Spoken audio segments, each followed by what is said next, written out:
Good morning. What we want to do here this morning is I want to explain to people the difference between our engines and a lot of our competitors out on the web. Again, I am a hyper person. I'm very passionate with my work. I show it through my videos that I'm a little hyper, but you know what? Again, I always said I'm not a white collar guy. I'm a blue collar worker, and I have a passion to be the best at what I do. I build fantastic motors. I ship them all over the world. Every morning I'm in at 6 o'clock in the morning and I'm just going on the web and checking out my competitors. See what they're doing, see what I'm doing. I've always have a desire to make improvements and be better. But what I want to do is, there's so many guys out there throwing words at you when they're selling their product that you misunderstand it. There's guys saying they're brand new motors 100%. It's correct. They're using a GM short block. There's a lot of reasons why I wouldn't use a GM short block. And I'm going to let Matt take over on some of the reasons why. You know, I'm not saying GM's good, but when you're building these stock bottom ends and putting performance stuff on, Matt, explain some of the things that GM has their block and what our competitors do. Sure, Doug. I mean, a GM block it's a decent short block, but it's really a mass-produced engine. They produce them in a factory. It's not their main thing that they do. I mean, the pistons in those engines are a cast piston. They really are a low RPM, low horsepower piston. All the other parts are really a mass production, just an upgrade over the original parts that were designed in the 1950s. They have a very broad tolerance for what's acceptable as far as bearing clearance, ring gaps, and deck clearances. Basically, it's a production block that you might find, in a pickup truck or something like that. Okay, I got you. Now, whereas when we're building our motors, I'm always talking about being critical about all our different clearances and decks. Now, again, I see some of these guys using these type motors and explain them. Quench. Why is quench so important when we say that we try to be between 0 and 5 thousandths plus or minus? Right. Well, the quench area is very important on an engine. It basically affects the efficiency of the entire burning rate of the engine.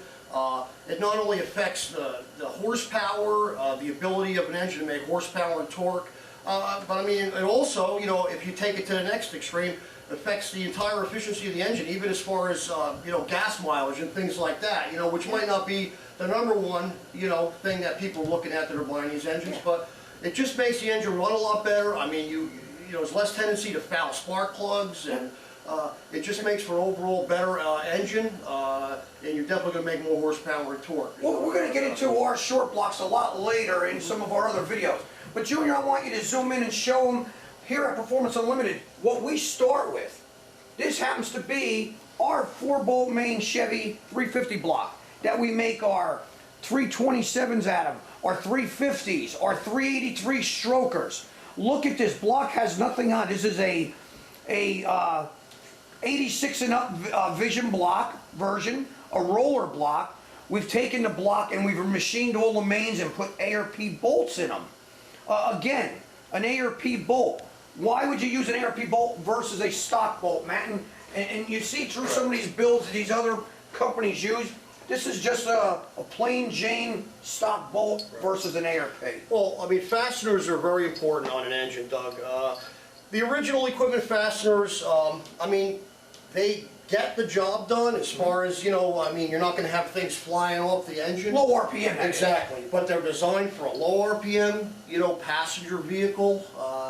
They are not designed to handle, levels of power probably above maybe 300 horsepower maximum. But yet you're seeing these builders do it, right, because they can get away with it. Well, they get away with it, Doug, and they probably feel that, if they have a few failures here and there, they'll deal with it. It's all about putting the money in your pocket. It's a lot cheaper to, instead of building a great product. It's a lot cheaper to use the original equipment hardware.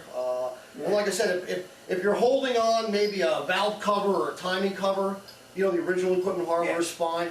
But I mean, for these critical areas like the main caps or the head bolts, you definitely should, use an aftermarket fastener. I mean, that's what it was designed for. All these fasteners, the design for this stuff comes from racing.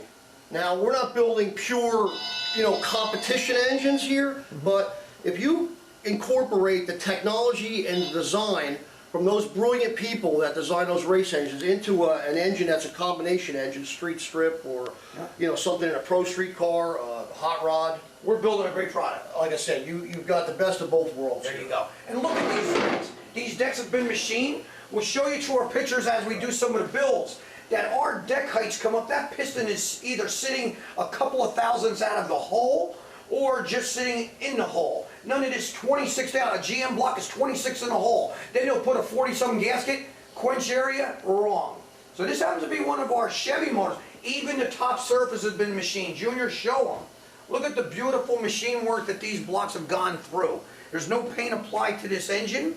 And here we have one of our Ford 302s, the same thing. ARP cap screws. And the mains have been done. The line doors have been done. Look at these blocks. Beautiful. This is how we start. Junior, show them real quick. This is what I was putting together yesterday. This just happened to be a blower motor. Brand new door block on this one. But again, when you see some of our pictures with the pistons up on top, there's zero deck.